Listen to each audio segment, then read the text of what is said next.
Hari itu aku hanya pergi ke klinik gigi karena gigi geraham bawah kiri mulai ngilu sejak seminggu lalu. Aku tidak pernah menyangka bahwa sebuah kunjungan rutin seperti ini bisa mengubah hidupku selamanya. Klinik Derian Wijaya di kawasan Kemang, Jakarta Selatan terlihat seperti klinik biasa saja. Dinding putih bersih, aroma disinfektan ringan dan musik instrumental pelan mengalun dari speaker kecil. Aku, Andi Pratama, 28 tahun, karyawan kantor pemasaran di sebuah perusahaan properti, duduk di ruang tunggu sambil memegang nomor antrian. Di luar jendela, hujan gerimis khas Jakarta membuat lalu lintas macet seperti biasa. Ibu telepon tadi pagi mengingatkan lagi soal perjodohan dengan anak teman arisan di kampung halaman Bogor. Kamu sudah tua, Andi. Jangan bikin bapak dan ibu khawatir terus, katanya dengan nada yang sudah aku hal luar dalam. Aku menghela napas panjang. Hidupku terasa normal, kerja dari Senin sampai Jumat, main futsal setiap Sabtu pagi dengan teman-teman kantor, dan pulang ke apartemen kecil di Tebet yang aku sewa sendiri. Tidak ada drama, tidak ada masalah besar. Tapi entah kenapa, akhir-akhir ini aku sering merasa ada yang kosong, seperti ada bagian diri yang belum pernah aku sentuh. Nomor 17, Pak Andi, panggil perawat dengan senyum ramah. Aku bangkit, mengikuti langkahnya masuk ke ruang periksa. Di sana, Derian sudah berdiri di balik meja, mengenakan jas dokter putih bersih, masker biru tergantung di leher. Usianya mungkin 32, kulit sawo matang khas orang Indonesia, rambut hitam rapi, dan senyumnya yang profesional tapi entah kenapa terasa hangat. Selamat siang, Pak Andi. Silakan duduk. Ada keluhan apa hari ini? Suaranya tenang, seperti orang yang terbiasa menenangkan pasien. Aku menjelaskan soal gigi ngilu, dan ia langsung memeriksa dengan cermat. Lampu sorot menyinari wajahku, tangannya yang bersarung lateks menyentuh bibirku dengan lembut saat ia meminta aku membuka mulut lebih lebar. Untuk sesaat, mata kami bertemu. Aku merasa ada sesuatu yang aneh, seperti arus listrik kecil yang lewat begitu saja. Mungkin hanya imajinasi karena aku lapar, pikirku. Pemeriksaan berjalan lancar. Ia membersihkan karang gigi, memberi obat kumur, dan menulis resep antibiotik. Besok pagi kontrol lagi ya, Pak. Saya ingin pastikan tidak ada infeksi. Aku mengangguk, bersiap bangkit. Tapi saat aku sudah di pintu, Derian memanggil pelan. Andi, tunggu sebentar. Ada yang ingin saya bicarakan. Bukan soal gigi. Aku berbalik heran.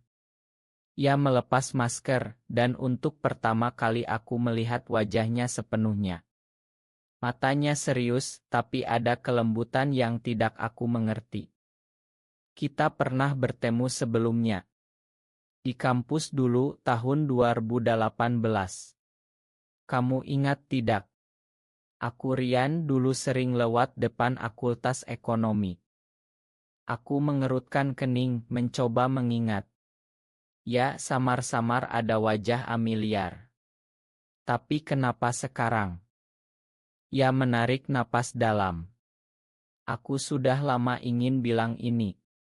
Sejak dulu aku menyimpan perasaan padamu. Bukan sebagai teman. Aku menyukaimu sebagai pria. Dan hari ini, saat aku melihatmu lagi, aku tidak bisa diam saja. Dunia seolah berhenti berputar. Kata-kata itu menggantung di udara seperti petir tanpa suara. Aku berdiri membeku, mulut terbuka tapi tidak ada suara yang keluar. Pengakuan seorang pria di klinik gigi biasa ini tiba-tiba membuat segala yang aku anggap normal menjadi asing. Aku berbalik dan berjalan cepat keluar, jantung berdegup kencang, tanpa mengucapkan sepatah kata pun. Malam itu di apartemen, aku duduk di lantai sambil memegang gelas air yang sudah hangat. Kata-kata Rian terus berputar di kepala. Aku bukan gay. Aku pernah pacaran dengan perempuan meski tidak pernah serius. Tapi kenapa rasanya ada yang menggelitik di dada setiap mengingat senyumnya? Aku mematikan lampu berbaring tapi tidur tidak kunjung datang. Keesokan paginya aku kembali ke klinik bukan karena gigi, tapi karena penasaran yang tidak bisa aku jelaskan. Perawat menyambutku dengan senyum sama seperti kemarin. Rian sudah menunggu, Pak. Rian tersenyum tipis saat aku masuk. Ma, kalau kemarin aku membuatmu kaget. Aku tidak bermaksud memaksa apa-apa. Aku hanya ingin jujur. Kami duduk di ruang konsultasi kecil di belakang. Ia bercerita pelan. Dulu di kampus ia sering melihatku lewat koridor, tapi tidak pernah berani mendekat karena takut ditolak. Setelah lulus ia kuliah spesialis gigi di Singapura, kembali ke Jakarta 2 tahun lalu, dan kebetulan membuka klinik di dekat apartemenku. Aku tidak mengharapkan balasan, Andi. Tapi setidaknya aku ingin kamu tahu. Aku mendengarkan tanpa banyak bicara. Di dalam kepalaku ada badai. Aku pulang dengan pikiran berantakan. Di kantor, teman kerjaku Budi bertanya kenapa mukaku pucat. Aku hanya geleng kepala. Malam harinya ibu menelepon lagi. Besok akhir pekan pulang ke Bogor ya. Ada Mbak Sinta, anak tante Rini. Cantik loh. Kerja di bank. Aku mengiyakan tanpa semangat. Di rumah orang tua di Bogor, suasana seperti biasa, bapak membaca koran, ibu menyiapkan makan siang. Mbak Sinta datang dengan senyum manis. Kami mengobrol sopan, tapi setiap kali ia tertawa, aku membandingkannya dengan senyum Rian yang masih terbayang. Malam itu aku tidur di kamar lama, memandang langit-langit yang sudah mengelupas. Pertama kali aku bertanya pada diri sendiri, apakah aku selama ini hanya berpura-pura normal. Senin pagi aku kembali ke Jakarta. Rian mengirim pesan singkat, kalau mau bicara lagi, klinik buka sampai jam 7. Aku tidak balas. Tapi sore harinya kakiku sendiri yang membawa aku ke sana. Kami minum kopi di kai kecil sebelah klinik. Rian bercerita tentang keluarganya di Surabaya yang masih tradisional, bagaimana ia memilih tinggal sendiri agar bebas. Aku tidak ingin menyakiti siapa-siapa, Andi. Tapi menyembunyikan diri juga menyakitkan. Kata-katanya seperti cermin. Aku mulai menceritakan sedikit tentang tekanan perjodohan dari orang tua. Untuk pertama kali aku merasa ada orang yang mengerti tanpa menghakimi. Malam itu kami berpisah dengan jabat tangan biasa, tapi rasanya ada benang tak terlihat yang mulai terhubung. 2 minggu berlalu. Aku dan Rian mulai sering bertemu, bukan di klinik tapi di tempat-tempat umum, Taman Suropati, kayak di Senopati, bahkan sekali nonton film di bioskop. Kami bicara tentang segalanya kecuali perasaan. Aku mulai merasa nyaman. Tapi di kantor, Budi mulai curiga. Kamu sering pulang malam sekarang. Pacar baru ya? Aku tertawa gugup. Akhir pekan kedua, ibu memaksa aku pulang lagi ke Bogor.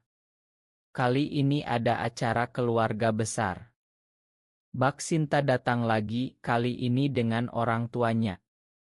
Bapak berbisik padaku, anak itu baik, Andi. Jangan buang kesempatan.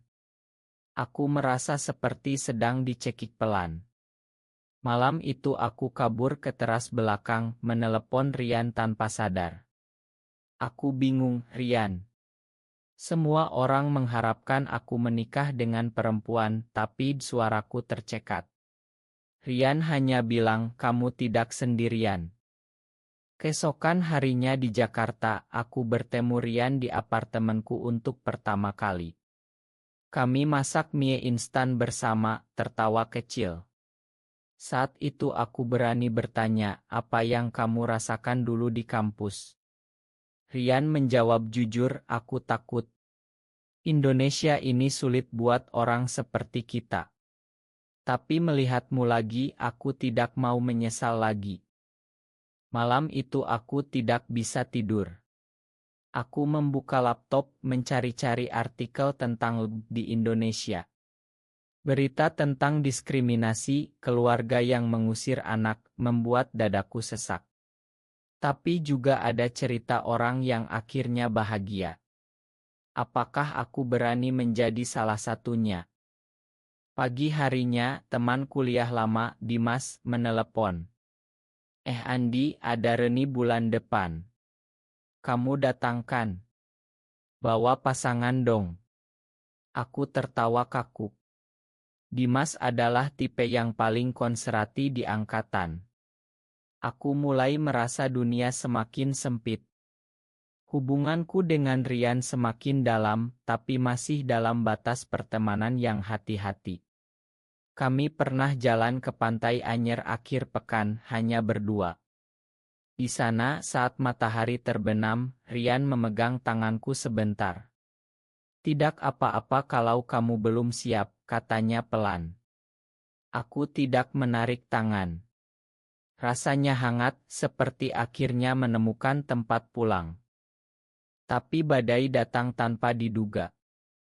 Budi, teman kantor, melihat aku dan Rian makan malam di sebuah restoran kecil di Kemang. Esok paginya di kantor ia menarikku ke pantry. Lo sama dokter gigi itu apa-apaan sih? Orang-orang mulai ngomong. Wajahnya serius. Aku membekuk. Berita menyebar pelan di grup chat kantor. Beberapa rekan mulai menjaga jarak. Bos memanggilku ke ruangan, Andi, fokus kerja ya. Jangan bikin gosip. Di rumah, ibu menelepon histeris. Ada yang bilang kamu dekat sama pria. Andi, kamu gila ya. Bapak sudah sakit dengar ini. Aku mencoba menjelaskan, tapi kata-kata tidak keluar. Malam itu aku menangis sendirian di apartemen. Rian datang memelukku tanpa kata. Kita bisa hadapi bersama, bisiknya. Aku mulai merasa bersalah. Apakah aku egois? Keluargaku di Bogor adalah segalanya. Bapak pensiunan guru yang selalu bangga padaku. Ibu yang rela menjual tanah untuk biaya kuliahku. Apakah aku harus mengorbankan mereka demi perasaan ini? Rian melihat kegelisahanku. Aku tidak mau kamu menderita karena aku. Ia menawarkan mundur, tapi aku menahan tangannya. Jangan pergi. Konflik semakin dalam saat Dimas, teman kuliah, mengirim pesan panjang. Andi, kalau benar kamu gay, jangan bawa nama keluarga kita. Reni dibatalkan kalau kamu datang. Aku merasa dunia runtuh. Puncak krisis datang saat Bapak datang ke Jakarta tanpa pemberitahuan. Ia masuk apartemenku dengan wajah merah padam. Anakku bukan seperti ini. Kamu sudah gila karena pengaruh kota besar. Ia melempar oto-oto yang entah dari mana, oto aku dan Rian di Anyer. Aku mencoba bicara, tapi Bapak menamparku. Pilih keluar dari rumah ini atau keluar dari keluarga. Ibu menangis di telepon. Bak Sinta mengirim pesan bahwa ia kecewa. Aku duduk di lantai apartemen sendirian. Rian datang malam itu, matanya merah. Aku akan mundur kalau itu membuatmu tenang. Aku memeluknya erat. Aku tidak mau kehilangan kamu. Malam itu kami bicara sampai subuh. Rian bercerita tentang perjuangannya dulu, bagaimana ia hampir bunuh diri saat kuliah karena tekanan. Aku merasa tidak sendirian lagi. Pagi harinya aku mengambil keputusan. Aku pergi ke Bogor, berdiri di depan orang tua. Bapak, ibu, aku mencintai Rian. Bukan karena gila, tapi karena dia membuatku menjadi diri sendiri yang sebenarnya. Bapak diam lama. Ibu menangis. Akhirnya bapak berkata pelan, kamu tetap anakku. Tapi beri kami waktu. Itu bukan penerimaan penuh, tapi cukup untuk membuatku bernapas lagi. Di kantor, aku menghadapi rapat dengan bos. Aku mengatakan terus terang. Saya tetap profesional. Kehidupan pribadi saya tidak mengganggu kerja. Bos mengangguk meski ragu. Budi akhirnya minta maaf. Maya, bro. Aku cuma kaget. 6 bulan kemudian hidup mulai tenang. Aku dan Rian masih bersama. Kami pindah ke apartemen lebih besar di Pondok Indah, bukan karena mewah, tapi karena ingin ruang untuk kami berdua. Keluarga di Bogor mulai perlahan menerima. Ibu bahkan pernah bertanya, kapan Rian main ke sini? Bapak masih diam, tapi tidak lagi marah. Kami pergi ke Bali untuk liburan pertama.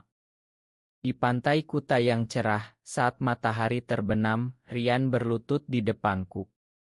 Bukan melamar seperti pasangan heteronormal, tapi hanya memegang tanganku dan berkata, terima kasih sudah berani menjadi dirimu. Aku memeluknya erat, air mata jatuh tanpa malu. Untuk pertama kali aku merasa utuh. Di Jakarta, aku mulai aktif di komunitas kecil yang mendukung tanpa sorotan media. Bukan untuk memberontak, tapi untuk membantu orang lain yang masih terjebak seperti dulu aku. Rian tetap menjadi dokter gigi yang disegani. Kliniknya semakin ramai dan aku bangga setiap melihatnya. Hidup tidak sempurna. Masih ada tapan aneh di jalan, masih ada keraguan sesekali. Tapi kami belajar bahwa cinta sejati bukan tentang mudah, tapi tentang memilih setiap hari. Apakah benar bahwa seseorang harus mengorbankan kebahagiaan pribadinya demi menyenangkan keluarga dan masyarakat, atau justru kejujuran diri adalah pilihan yang paling benar?